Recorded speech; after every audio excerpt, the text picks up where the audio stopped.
Hey, good evening. We are on chapter 7 of the Ministry of Ordinary Places. Are you ready? Whopper Extra Value Meal.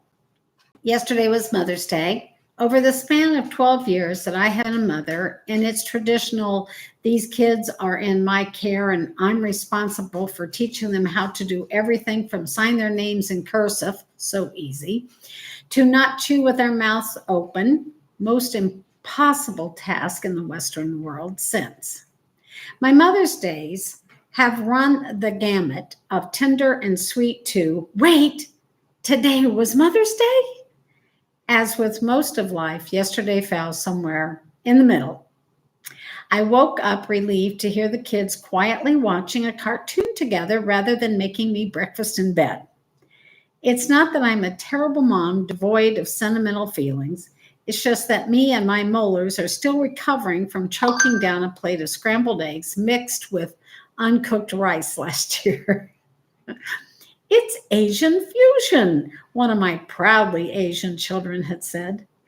There wasn't anything special planned this year, and I was more than okay with that. No gifts, save the homemade silk corsage Ruby made me at Girl Scouts. No cards, no breaks from our usual Sunday routine. It was simply the chance to remember how special our ordinary really is. To kiss my kids' faces, understanding just how much they've sacrificed to make me a mama. We talked about their birth moms. How could we not? But there were no tears this year, as there are sometimes. There were schemes, daydreams, and a general air of satisfaction that this life we're handed, though not without its share of bumps, is exactly the life we needed. As with every other Sunday, our day officially began with our walk to church. One of my favorite things about our church is a small gathering of smokers that congregate just outside the doors after service is dismissed. I can't imagine a better welcome sign for the neighborhood or to myself. Come, just as you are, and we really mean it. As we're heading home after the service, one of the group nonchalantly handed me a card. Lisa started out as a neighbor who wandered into a Sunday service with her husband, Bobby. In a congregation that hovered around 40 on a good Sunday, it's impossible for newcomers to slip in and out unnoticed. Ours is not the place for anonymity, but while I had always noticed visitors, I had never before chased people down as they tried to sneak out during the last hymn. Sometimes our souls simply recognize our kin before the rest of us understands why. I found them in the coffee room, stirring powdered creamer into the foam coffee cups. I don't remember exactly what I said to them, and part of me is glad. Usually, like any good introvert, I avoid putting people on the spot, but there was just something about them that had drawn me in from across the room. Something deep within me had panicked at the thought that they might disappear as easily as they had arrived. I knew they were stalk worthy. Bobby's arms were a landscape of rage, scrawls, and sketches, merging into a canvas of emotional retreat. 3 Gothic letters were inscribed across his throat. The ink was the same blue-black I had come to identify as a DIY sort that pumps through the veins of jails and prisons. I wondered if they were at the service because of Corey. It wasn't entirely uncommon for men to come looking for him on the outs. As it turned out, they were new to the neighborhood, living in a house just around the corner. They hadn't been invited by anyone and made no mention of Corey. After a decade of struggle and life on the run, they simply found themselves pulled toward the hope of the church. The next Sunday, when they defied all logic and returned to the scene of my coffee room accosting, I took it as a sign and raised the stakes, inviting them to dinner later that evening. This marked the first time I'd ever invited strangers into my home, and at the time, the thought of it made me kind of jittery. An hour before they were set to arrive, if I could have clawed back in time and retracted the offer, hand to heart, I would have. If anyone bore a risk in this odd convergence, it wasn't me. I was still surprised they showed up that first night to the unfamiliar home turf of perfect strangers. When we dared to move toward rather than away from each other, our reward is the solace of intimacy. There, the burdens of life rest lighter against our shoulders. There, our cynicism is chipped away. Excuse me. And it's replaced with wonder. The topography of our relationship with Bobby and Lisa has been marked with mountaintops and low terrain. It's not been without heartache, but as we are learning, there in the blackest night, the moon shines brightest. Ask me to paint a portrait of courage and hope, and I'll do my best to render their faces. Now, 3 years from our first meeting, they are two of our closest friends. Over the years, Lisa has waved me in to both her sadness and her joy, and I find myself at home in both. In sharing her world without filters or excuses, my own world tilts a bit nearer to the sun, just as God intended. I love her. But a card on Mother's Day still caught me off guard. I opened it quietly in my bedroom as soon as I got home before the lunch rush and the revolving door that our Sundays have become. A restaurant gift card fell out, and my eyes welled up.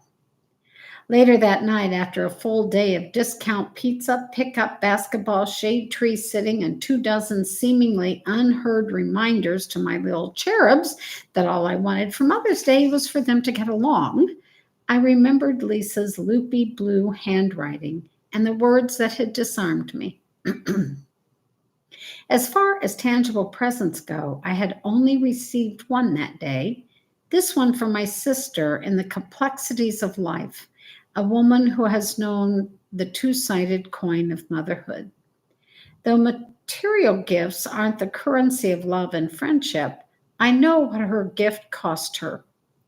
Playing it cool is not an option when it comes to accepting frivolous gratitude from people caught in hard places. It is one of the most humbling experiences of my life, guaranteed to bring my heart to its knees in 2 seconds flat, and it happens all the time. I had long understood the American concept of neighbors. They're the ones who live next door, the ones we wave at now and then, the ones we might gift with cookies during the holidays.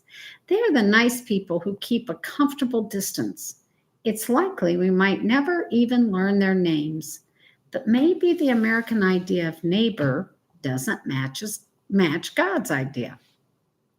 He invites us to something deeper, calling us to join him in loving each other and promising it will be worth the vulnerability it's sure to cost us.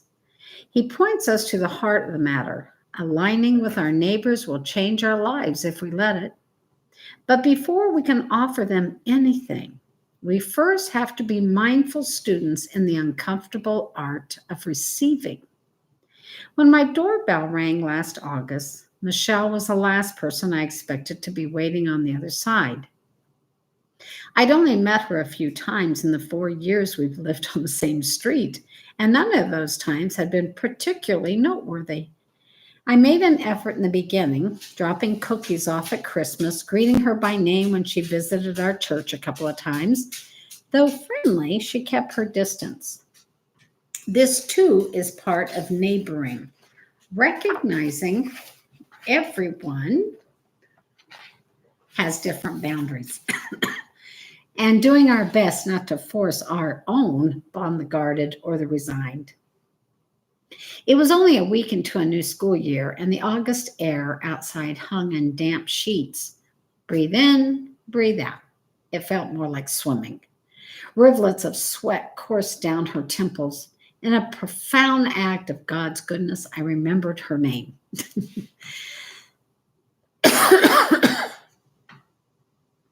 I'm so sorry to have to ask you this, she said, but I don't have a phone right now, and I just got this notice in the mail.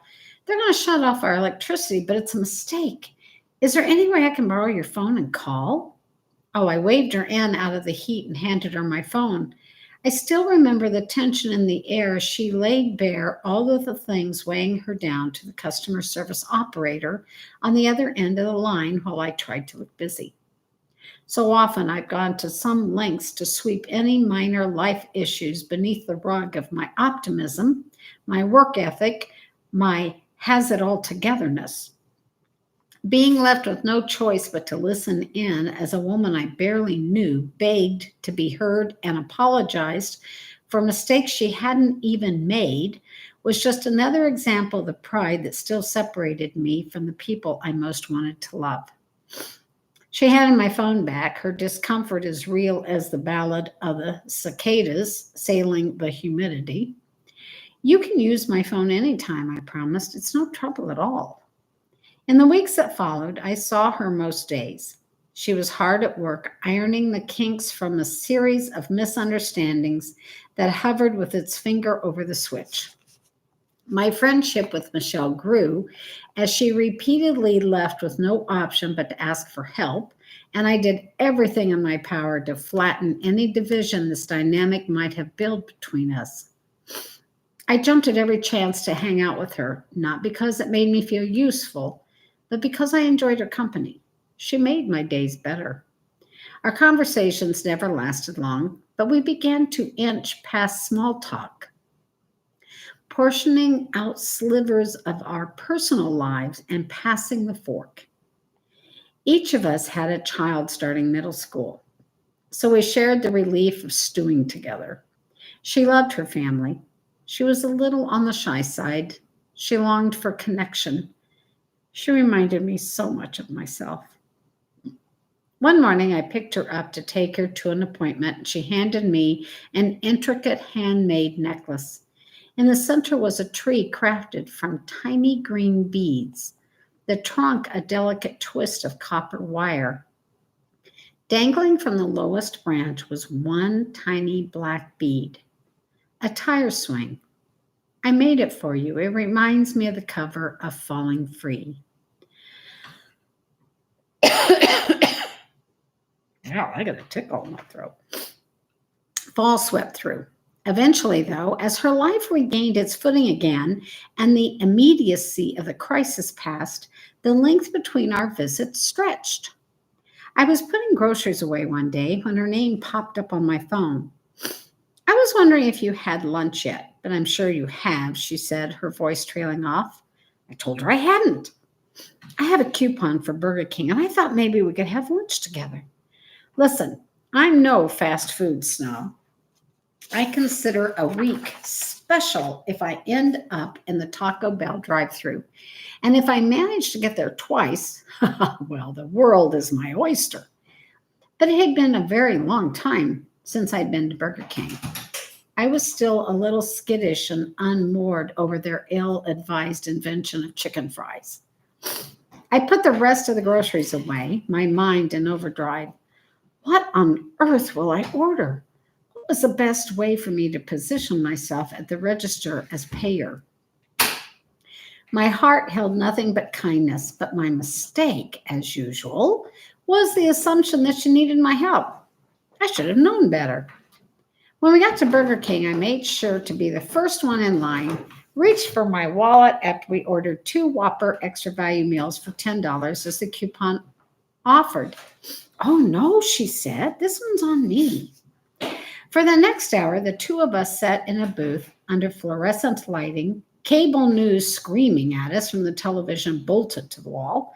Our political views didn't match any more than our life experiences did, but we were still 2 moms with fountain cokes, worrying about our kiddos and dreaming our own dreams. I lined up tiny paper cups of ketchup on my plastic tray and dunked those fries with gusto. I ate every single bite of my Whopper with everything no cheese. I swallowed down the truth for the umpteenth time that the path from neighbor to friend only feels long when we watch each other from a safe distance. When we share our actual lives, swinging open the door to the details that define us, our preferences, our favorites, our fears, the atmosphere draws closer and the world feels smaller and far less lonely. As we walked back to the van, I thanked her for my lunch. I'm glad we did this, she said. I'd been saving that $10 bill for a special occasion, and when the coupon came, I knew I'd found it. We parents do our best to teach our kids that it's better to give than to receive. But we hide a secret behind our backs. Not only is giving better, it's often easier. We're conditioned to repay kindness almost reflectively, quick to balance the ledger, preferably with interest. But when the generosity is tossed back like a hot potato, can we really call it generous? Oh, how we hate our own poverty. Yet the benevolence of Christ leans toward kinship, where we take turns being filled with the feasts of wanting and relief. Here we began to identify with the King who came to save us through the thin chatter of a child. All naked need and wide-eyed expectation, palms open, no status to be shaken. Without the weariness, there's no thrill of hope. Without receiving, we miss the richness of giving. Without accepting what we do not deserve, we miss Emmanuel in our living rooms and all around town. Not long ago, I wrote a column in my local newspaper about the pleasure of vibrant community, and a crotchety man repeatedly taunted me from the comments. I pity your neighbors. Everyone just wants to be left alone. Here's how much of his sass I'm buying. None of it. It might be true in isolation, but as a whole, we're pretty desperate to belong and to be included. We don't have to be attached at the hip, strong-arming our way into each other's lives and hanging on like a shadow. We just need to reacquaint ourselves to the idea that we were created to like each other. Most of us want the kind of friendship that is defined by mutuality, where we're too busy enjoying each other to watch for pecking orders or power rankings. We don't need more colleagues or service providers. We want two-way streets paved with the truth that life is more bearable when we walk in the same direction. Time after time, friends like Michelle and Lisa challenge my quiet assumption that there exists a slight tilt to the plane of our relationship, just enough for most of the giving to slide down to my end. Their big-hearted love keeps shaking the railings off my bad ideas about abundance, scarcity, and who deserves what. In my efforts to untrain myself from these ideas, I started this list in my trusty spiral notebook a while back. It's titled Gifts from Our Neighbors. Hand-me-down clothes, Nike Air Jordan Classics, a quilt from Goodwill, Calvin's perennial favorite, a handmade bracelet, a book of Egyptian mummy-shaped sticky notes for Silas, a bottle of essential oils to treat Calvin's chronic mouth sores, a cast iron elephant bank, a CD guarantee to wipe your hard drive if you ever need to, an airbrushed license plate adorned with the names of all my kids, a vintage ceramic glove form, a bottle of French cologne. These are just some of the gifts we've received in the past year or so. In addition, there have been offers to babysit, loaves of pineapple bread, random boxes of cookies, and used books. Just a week ago, a friend shyly gave Corey a ring inscribed with the Lord's Prayer. It seems like you're pretty into that God stuff, he muttered, staring at his feet. Without exception, these good gifts ripped my heart from my chest. In every case, loving my neighbor well has meant burying my pride and receiving immediately without equivocation and while wearing a smile. It's stone cold impulse, and resistance is futile. I now understand in a way that threatens my sense of order and entitlement what these gifts cost the giver.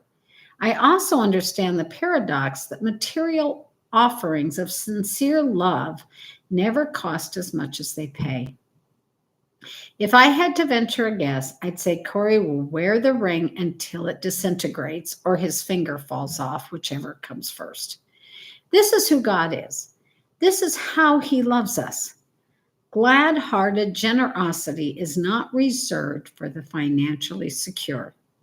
As surely as I sit here typing and crying at my dining room table, as sure as the wind blows every leaf sideways outside the window, as sure as a robin's peck at the grass and the neighbor's sprinkler soaks the ground, as sure as the little boy across the street keeps growing, he's learned to ride a tricycle. And as sure as his babysitter continues to speak to him with so much love in her eyes, her voice tilting up at the ends of her sentences, I have never done one single thing to deserve the piercing, sacrificial love of my neighbors. There are days I am sure I can't support its weight. I'd rather hold the hard stuff. I'm more comfortable lugging their burdens around than I am being doted on by them. I sort of hate bearing a debt.